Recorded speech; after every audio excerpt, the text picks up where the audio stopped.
Assalamualaikum warahmatullahi wabarakatuh. Selamat pagi teman-teman semua. Perkenalkan, nama saya Adinda Agusti Aryani, NIM C0C018012, kelas akuntansi B angkatan 2018.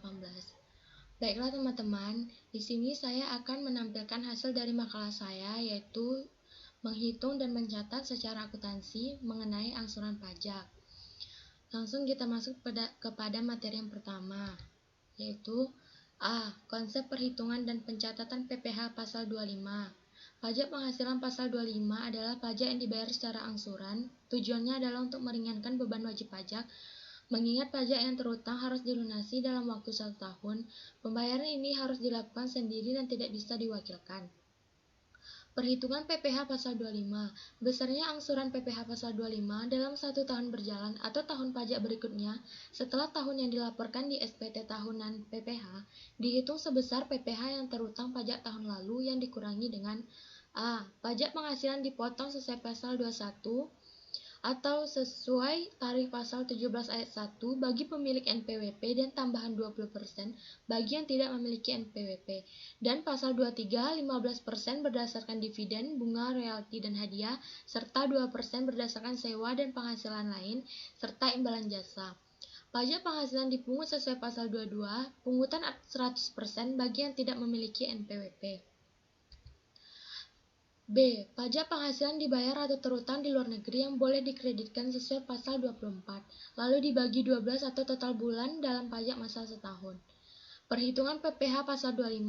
Besarnya angsuran PPh pasal 25 harus dihitung dengan ketentuan. Pada umumnya, cara menghitung PPh pasal 25 didasarkan pada data SPT tahunan tahun sebelumnya. Artinya, kita mengasumsi bahwa penghasilan tahun ini sama dengan penghasilan tahun sebelumnya. Tentu saja, nanti akan ada perbedaan dengan kondisi sebenarnya ketika tahun pajak sekarang sudah berakhir. Selisih tersebut yang nantinya akan kita bayarkan sebagai kekurangan pajak akhir tahun atau yang biasa dinamakan sebagai PPh pasal 29. Apabila selisihnya menunjukkan lebih bayar, maka kondisi ini dinamakan restitusi atau wajib pajak dapat meminta kelebihan pembayaran pajak yang telah dilakukan. Biasanya angsuran pajak tersebut adalah sebesar pajak penghasilan yang akan terutang menurut SPT tahunan pajak penghasilan pasal 21, 22, 23, dan pasal 24 dibagi 12 atau banyaknya bulan dalam bagian tahun pajak. B. Mekanisme perkreditan pajak. Mekanisme perkreditan PPN yang tepat. Pada dasarnya, mekanisme perkreditan PPN memiliki konsep yang sederhana.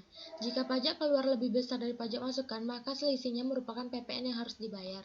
Jika pajak keluaran lebih kecil dari pajak masukan, maka selisihnya merupakan kelebihan bayar PPN yang bisa dikompensasi dengan masa pajak berikutnya atau dikenakan restitusi.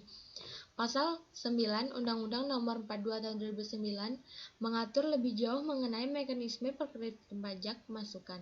Pasal ini mengatur di mana pajak masukan dikreditkan dengan pajak keluaran untuk masa pajak yang sama.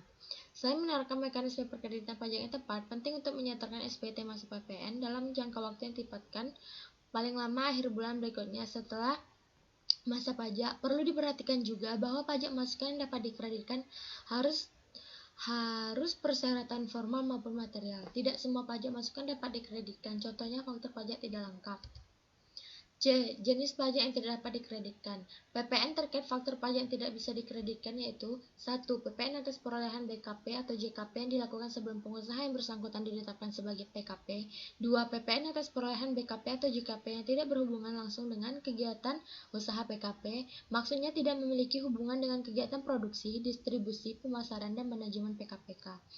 Perolehan dan pemeliharaan kendaraan bermotor berupa sedan dan station wagon, kecuali merupakan barang dagangan atau disewakan. 4. PPN atas perolehan BKP atau JKP yang didapat dari luar daerah Paben sebelum pengusaha yang bersangkutan ditetapkan sebagai PKP.